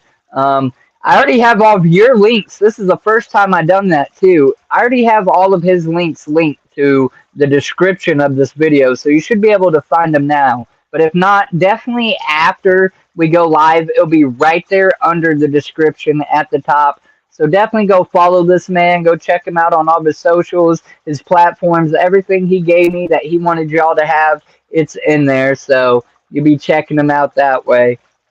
If you like My listening next to really dope music while you sin, you're gonna love my shit.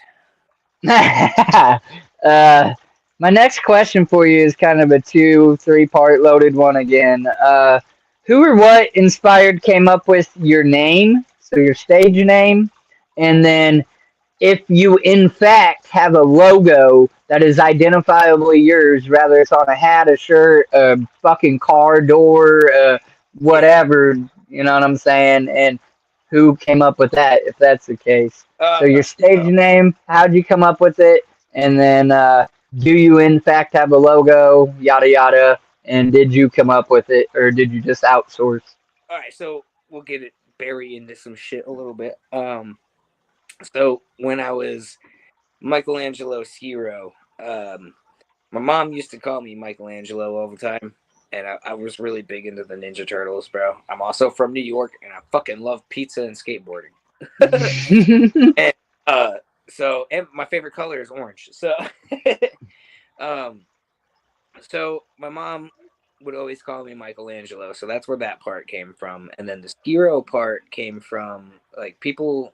Like, I would be down on my luck, and I would like I used to be homeless. Like I'd be homeless helping other fucking homeless people, and so people would call me the scarred hero because like I was just a damaged person trying to fix other damaged people, and so that's where Michelangelo Skero came from because of my life as a homeless person and because of what my mom used to call me. I just mixed them together.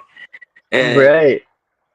over time, like I started developing my image. I, started finding myself, and then I grew my fucking hair out super long now, super fucking long. And everybody is like, it's that guy that looks like Jesus. And like, I was out in Las Vegas, and there was this guy out there, like they dress up as characters sometimes to make some money and take pictures with him. But there was this dude dressed as Jesus, and he comes up to me and he goes, "What's up, Jesus?" So I was like, "Bro, did Jesus just call me Jesus? Yeah. What the fuck?" And so like after that, it started like going into my head and shit like that, and I'm like, yeah, Skeezus, I died for your sins, but like tie-dyed, you know what I mean?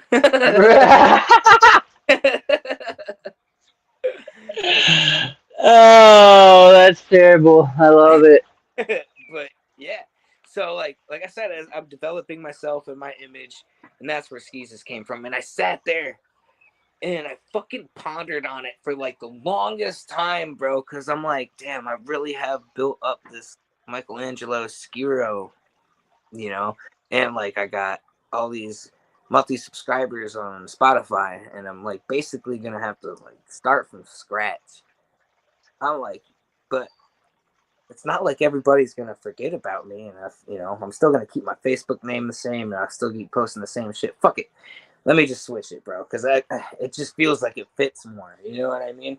So that's pretty Right. It did throw me off though, seeing the difference between like the following on one and the following on the other one. And that's the only reason I asked you. I'm like, what? Why the switch or whatever? But there ain't nothing wrong with like resetting yourself and even creating a new story or alias. Or it's all part of building the like, albums. And, hey, you know, bro, you. you can be the most talented rapper ever. That is only 10% of the business. All the rest is basically image.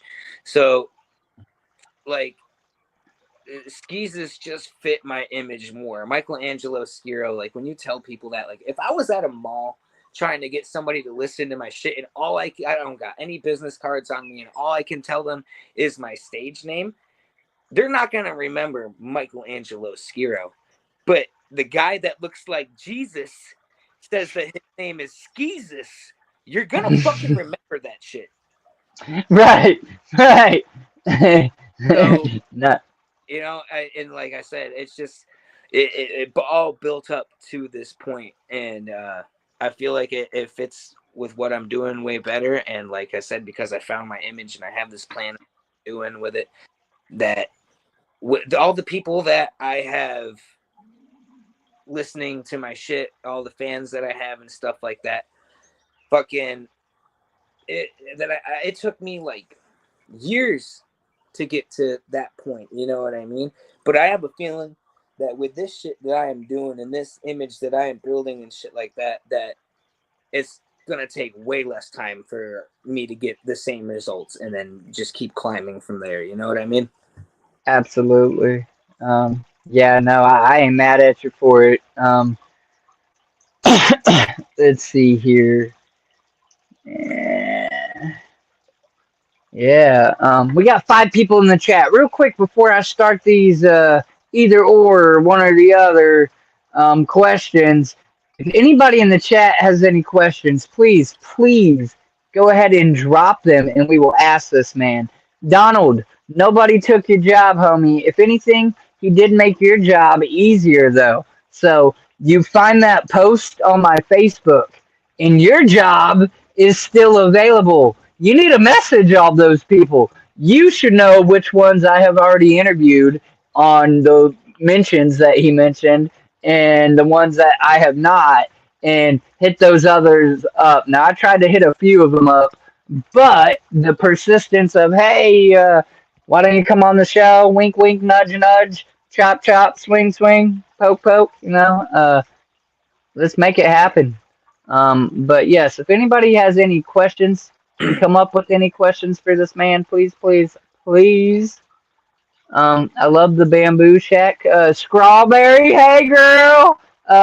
Yeah, this is my whole little cabana, so you can't really see it. But then I got a banana tree over here, and then to the left of me, I got a 2,000-gallon pond with he's about 2 foot of Florida gar in it right now.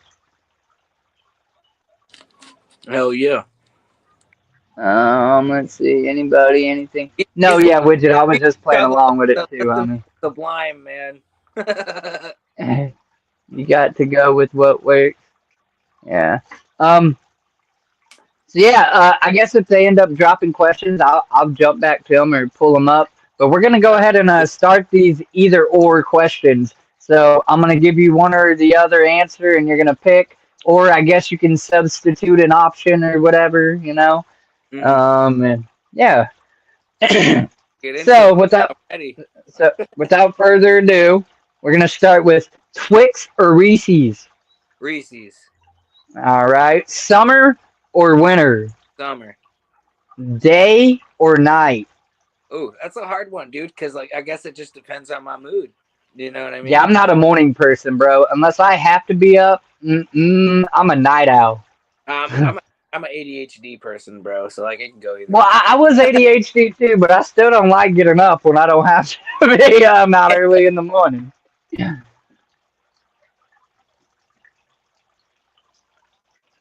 I think I would have to choose night, honestly. Okay. Yeah. Truck or car? Jeep. All right. You're taking your sweetheart out on a date night. Are you gonna go for a movie or roller skating? We going roller skating, bro. What's more romantic than falling on your ass together? Right, and laughing at each other and shit. Pizza or pasta? Oh shit. All right, so me being from New York, Italian food is so fucking big, so I really like both. But I'm gonna have to go with pizza. Okay, he said I'm going with the pie. The next one is for your fans. So, which are you most active on? Facebook or Instagram? And then TikTok or X? Honestly, I don't really touch my Twitter or or X, whatever the fuck it is now. I mean, I'll get on there and I'll post promotional shit when I do, but realistically, I never touch that shit. And then like the second one that I don't really touch that much is TikTok. I'm trying to get better at that, but I'm just like not really good at making TikToks because like sometimes I feel like a fucking little kid when I'm doing this shit, man. Bruh, that's the fun of it. Goof off. But I can't, not do it because I have to promote my shit. Well, I mean, the fun thing about being an artist is once you start to develop a fan base and you get fans to use your songs in their videos, if your music is in fact on there, that can help push you further, whatever, at least on TikTok, if not. Anybody that is wondering, my music is on TikTok. You can go use my shit right now. Yeah, I found you on Instagram blindly, just typing your name in or whatever for that little thing that I put on there. Okay. Facebook is my most used one, and then Instagram is my second most used one. All right, most active on Facebook. Pepsi products or Coke products? Pepsi makes like Mountain Dew and shit, right? Yeah. So yeah, I'd have to go with Pepsi. But if it had to be as far as cola goes, I choose Coca-Cola over Pepsi. The only thing I don't like about Coca-Cola over Pepsi though is it kind of gives you heartburn and shit like that, versus where Pepsi is not really, doesn't really do that. But the flavor of Coca-Cola is just way fucking better. Yeah, no, I agree. The flavor of Coke versus Pepsi. I'm with you on like Mountain Dew being better, even though I don't really drink it so much anymore. I'll have to there, man. They just came out with this fucking new Baja Blast, and I was like, dude, I have to try it. Yeah, right. If it has to be a Faygo, which is it gonna be? Rock and Rye. Yeah, that's all right. My go-to's a Firework or the Apple. My second favorite one after that now has got to be the Firework ones. On my TikTok, I just did a taste test of the 2 new flavors that came out. Honestly, not a big fan at all. I haven't got to try them. If you were a kid, you would love them. Or like when I was a juggalo, I was a kid still. I would have loved it, man. Because back then I liked blue raspberry and cotton candy and all them weird flavors. Now, what I normally drink is I'll do the Rock and Rye, I'll do grape, and I'll do orange, and then like occasionally I'll grab a Firework one because I do like that one.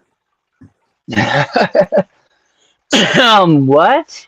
The head of my dick is a fist. Dankus, what are you going on about, my guy? I don't know, but I'm for it. Y'all keep blowing that chat up. I appreciate it.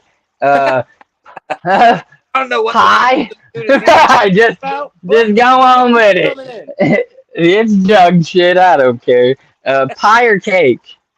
Pie or cake? Fucking. I would do cake. All right. You have to make a 3-mile walk in the rain or take a 5-mile walk in the desert, provided water and a couple shade spots. I'll do the desert. The sun don't really bother me. You're like probably the 3rd out of 107 people. Only the 3rd person to say the desert. Most people are like, nah. Same, bro, because like I've like not had a car, and that shit sucks. Right. Walking in the rain, I have ruined so many fucking nice clothes just walking in the rain, dude. So like, yeah, I would rather walk through the fucking desert. Right. Water is provided, so I know I'm gonna be straight. It's only 5 miles. That should take me like maybe half an hour. Half an hour? What? For 5 miles? 5 miles? Yeah, I could walk a mile in like fucking 8 minutes, dude. There's no way. Yeah. Maybe. I don't know. That's that. I feel like that's pushing it, but maybe. Realistically, it might take like 45 minutes. But like, it's not that. I remember walking the mile in school in like 13 minutes, or running it in like 6. Shit, you ever been to fucking Mojave, California, bro? Oh, I could imagine it's hot, bro. Bitter. I fucking performed out there. Mattapelli had me out there, and yeah, bro, we're partying hard in the fucking middle of the desert, fucking partying down hard, Mojave fucking desert. And I was out there for a minute, dude. Yeah. So I'm like thinking, yeah, I could probably do that shit really fucking easily because I have before. Yeah, I think I would choose the rain myself if I was asked that, but I feel it. Um, okay, Mexican food or Chinese? mm, fuck, that's a hard one, dude, because I really do like some carne asada, but I really love some fucking walnut chicken and fucking General Tso's, bro. Hmm. Oh, shit. I'm going to have to I go to. put them up against each other because we eat at these places a lot, very regularly, both of them. I'm going to go with Chinese food. All right. But if you chose Mexican, would it be tacos or burritos? Actually, I'm a really big fan of tortas, man. Okay. But Okay. but Yeah. if it was between the two, a taco or a burrito, I always love getting the carne asada because like a burrito, you can get it with the stuff that you want in there, but like the tacos, I'm able to actually see the steak and put on the lime myself and whatever the fuck else I want. Right. Right. No, I feel it. Um.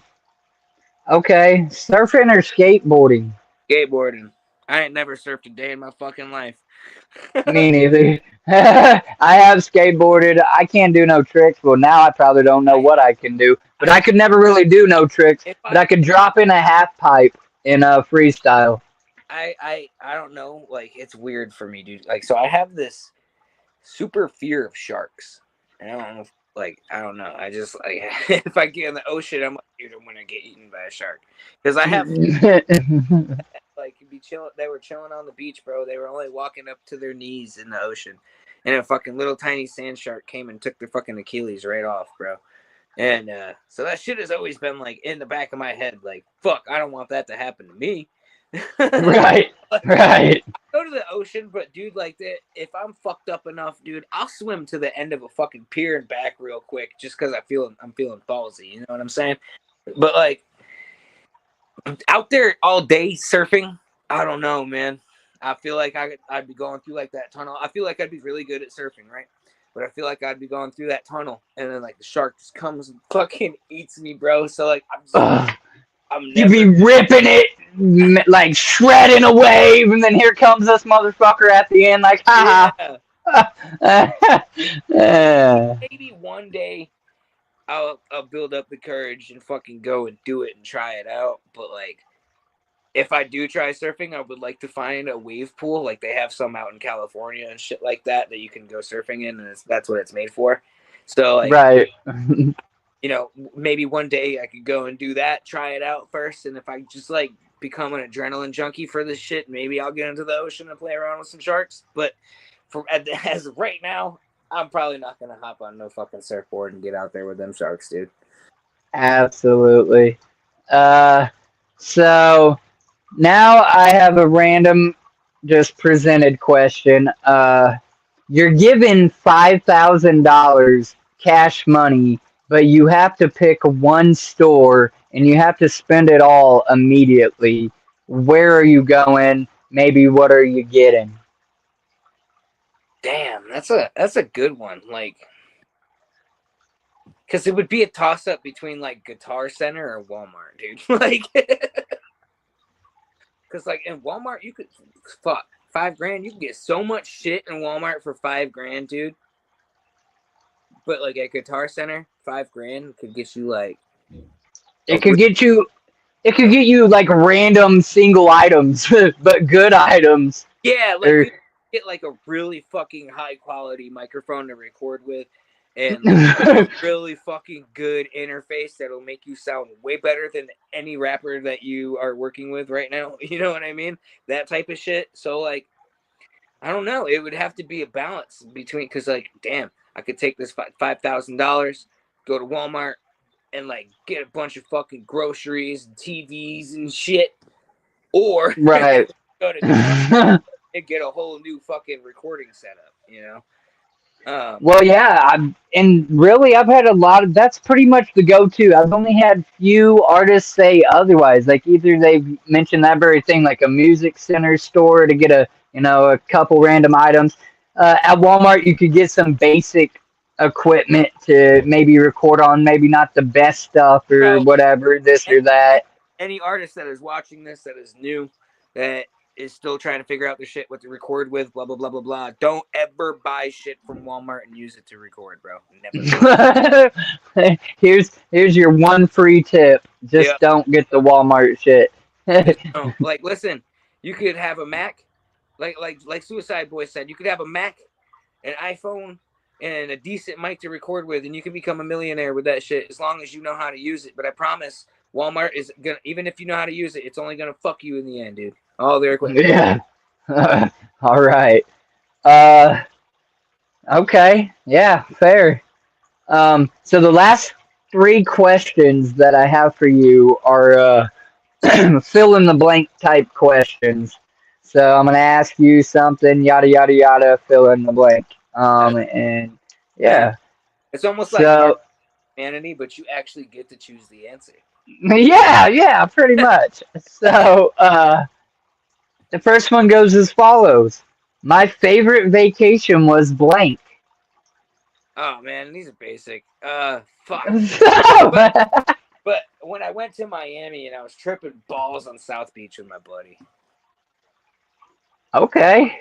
Yeah. Sounds like a good time. Were you out there just kicking it or was you Yeah, doing music shit? no, nothing. I was literally out there just on vacation having fun. It was great.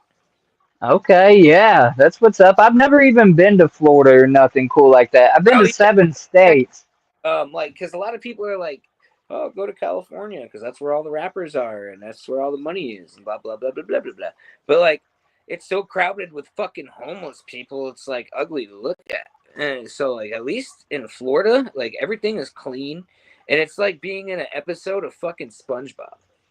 Or Family Guy or the American Dad because you have a bunch of crazy ass people and alligators and lizards just running around trying to eat you. Yeah. I guess that's At probably least more like the coastal cities in Florida, but I'm being kind of vague. Nah, I bet it is pretty tight. I'm not gonna front. hey, now I got a question for you. Okay, ask me. You're in Florida. You see a gator. It's decent size. It's not too big, but it's not too small. You calling somebody to come pick it up, or you trying to wrestle that bitch? I'm probably having supper. Hell yeah! All right, that's a good answer. Have me a new pair of boots while I'm at it. Like, I'm not listen, for some reason. I don't conspicuously hurt or kill animals because they're better than us humans. But you're overpopulated down there, right? Like they're literally just climbing in people's The whole yards and middle of shit. Florida, they call it Gator Alley because there's just fucking full of them, dude. But like, I'm not like I said, I'm fucking scared of sharks for some godly reason, but I ain't fucking scared of gators, dude. I've always wanted to wrestle one. Listen, as long as their mouth is shut, you got the edge on them, and as long as they're not in water. I don't even care if their mouth is shut, bro, because like I don't know. I've watched so much shit on alligators. It's Nah, I'm gonna be that dumbass. I'm gonna be like, ooh, ha, and then look back and my whole hand's missing. yeah, no. Listen, I got an alligator gar in my pond, bruh. He's got razor sharp teeth. I ain't sticking my hand in that pond. So I'm very educated about these motherfuckers, bro. So that's why I'm like, all right, I want to wrestle one because I know, dude. I played around with snakes before, all sorts of shit, man. And like the gators is just the one reptile I haven't got to play with. Listen, that's another thing they have abundant down there. I keep reptiles, snakes, and I don't have no problem with them. Down there, I'd probably, there's some snakes worthy of, maybe chopping their head off if they got too close. So fucking awesomest story ever. We're gonna move on from chopping snakes' heads off. But dude, all right, so I'm at this show in Florida. It was at Fort Walton Beach, and it's literally like a fucking 5-minute walk from the actual beach. You know what I mean? So I'm chilling in the bathroom and I'm taking a shit, bro. And out of nowhere, this fucking lizard starts crawling down the wall. And it sat there and hung out with me while I was taking a poop. I had a little fucking shit buddy. Oh man, and was it an iguana? That's No, something that's it was like one of those smaller ones. It kind of looked like a salamander, but it wasn't a salamander. But I'm like, right. yeah, but it I was know, like, and then dope. like, don't they have a tegu abundance? Like, people have released tegus, and it's crazy. That's what I mean. Florida, I could dig it because you can see all kinds of wildlife, but it's also Yeah. crazy. Like to visit, cool. I probably wouldn't want to live there. If I lived in Florida, it would have to be like a condo by the beach, and I would not be there for the whole year. That's for sure. When It's fucking and when winter comes, I would be down there. But like other than that, the whole rest of the year, I'd probably be like up in New York, Colorado, or something like that. If I it's it's funny we got on the Florida and beach conversation and tied in and wrapped up to that because my last fill in the blank question for you is my favorite part about the beach, freshwater or salt, is blank. fucking building sandcastles, bro. Like what? Yes, Yeah, that's the answer. That I is don't, the I don't, I don't, best I don't answer. care how old I am, bro. I got kids. We're going out there. You're burying me in the sand. I'm burying you in the sand. I'm gonna build a whole castle on you. Like, yeah, we having fun. Absolutely. A lot of people expect, the obvious, oh, women in bikinis, or even when I'm interviewing a freaking female artist, men in, swimming trunks and shirtless, or, you know what I'm saying? Just the natural sexual attraction, if you will. And, like, for me, it's connecting with, Mother Nature. There's nothing better or bigger than Mother Nature when your toes are in the water and on the sand and you're looking out and like you see that big body of water and the wind blowing and like there's nothing better than that, like feeling grounded and connected to earth. You know what I'm saying? Maybe Dude, that's because I'm a bit of a hippie, but me you and my know buddy, me and my buddy Bo and his wife and my wife, we went out to this like little fucking, I don't know, it was like a creek but big one, right? Excuse me. And so it brings me out there, bro, and I'm just like so fucking high. There's so many by the shit. I start building a dam, bro. he's like, this for no reason needs to stop flowing right here. Right? No, that wasn't what I was trying to do, right? So I made it like there was a like it was like a river that was kind of like this, and then like it dropped, right? So I put the dam Right. right where the fucking drop was, and then I left two openings on each side, so it basically made Okay. a fucking whirlpool in the middle, bro. It was cool as fuck. Right.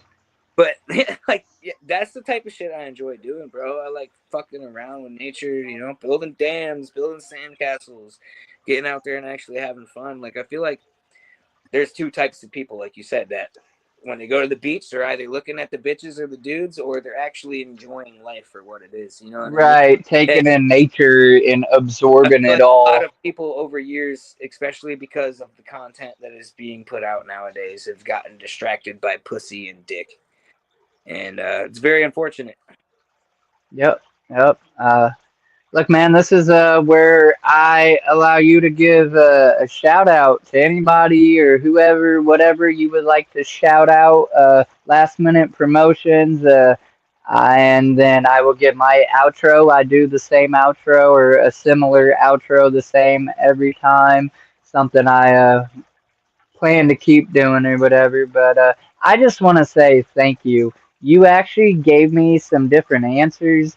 It wasn't just all monotone. I could sense you were giving me real answers, and it wasn't just like put on or whatever. I Oh, appreciate you taking the time very out of real. your day to come slum it with Wiggles on my YouTube channel. You know what I'm saying? Yeah, Hopefully, dude, maybe you gain some new fans. I appreciate But I appreciate you having me on too, bro. like, I really enjoyed this interview. The way that you're doing it's fucking awesome. Keep doing this shit. Keep making the underground survive, bro. Because people like you are the only reason that we are still able to do shit.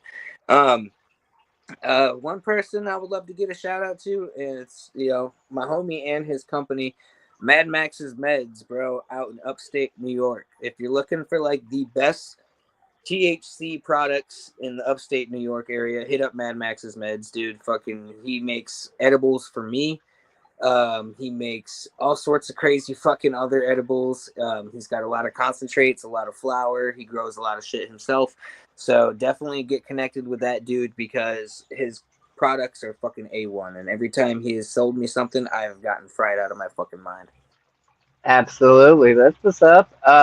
And real quick, I have to ask you one last question before I do my outro because she just popped in here and it made me think of it that I did not ask you, and she wasn't in here earlier to ask. Insane Lycan is my significant other, the one in the chat there, whatever, and I just highlighted her name. Waves, I'm on lunch. She usually always asks one question for me to ask the artist. She does digital art. She has drew a chibi for Ouija and he shared it out publicly everywhere. She drew a Clockwork E penis dragon. You know what I'm saying? She's drew some things, and then she does her own digital art commission stuff like that. Well, occasionally she'll catch up all of her stuff, and she'll be racking her brain for ideas, and she'll refer to this question that I've been asking some of my artists. Well, I pretty much ask everybody if I remember or if she remembers to ask it. And the question goes as follows: if you could be an animal and or a fictional character, who or what would you be? Oh, shit. Animal or a fictional character? Like, it could be anybody, right?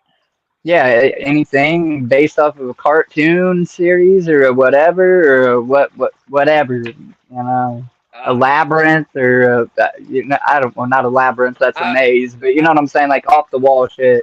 I'd be Rick from Rick and Morty, bro. All right, that's simple enough.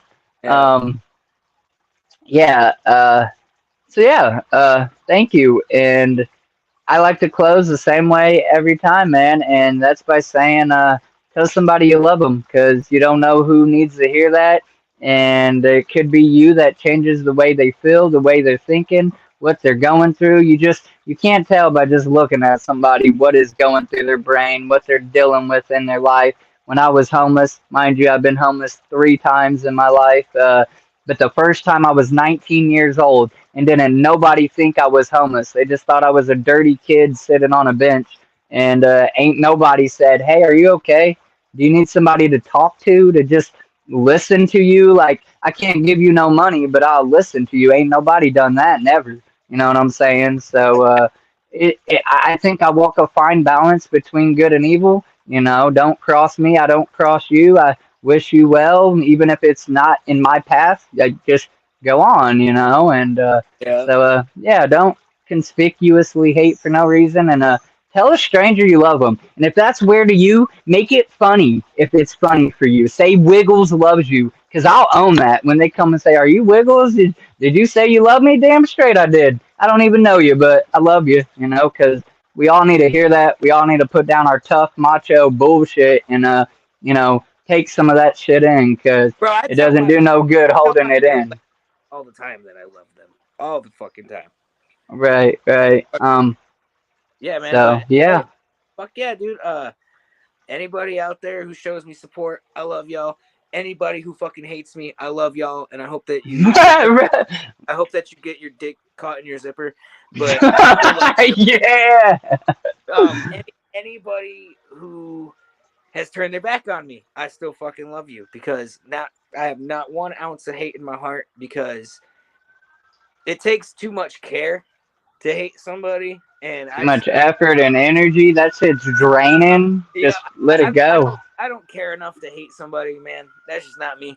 Um, so like, yeah, man, fucking, I love everybody, dude, because and like the person who taught me this was Snoop Dogg, not personally. I never met him and shit, but I listened to him talking in his movie that he did, the reincarnated shit, and he was saying that, you know, like and before people even started realizing it, you know what I mean? Like, people aren't really loved until they fucking die, you know what I mean?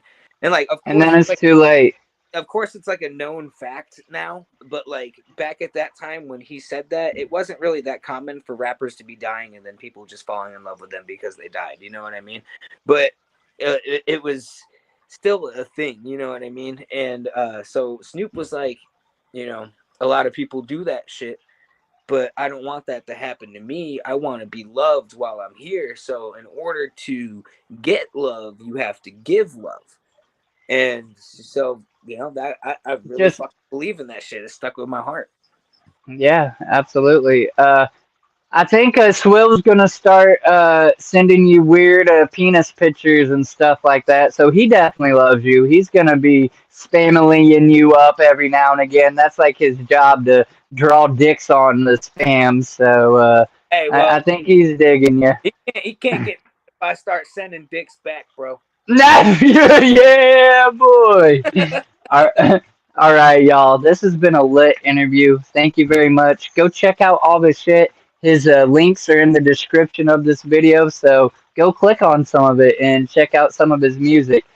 Stay in touch, and until next time, whoop whoop. Love y'all. Peace. Whoop whoop.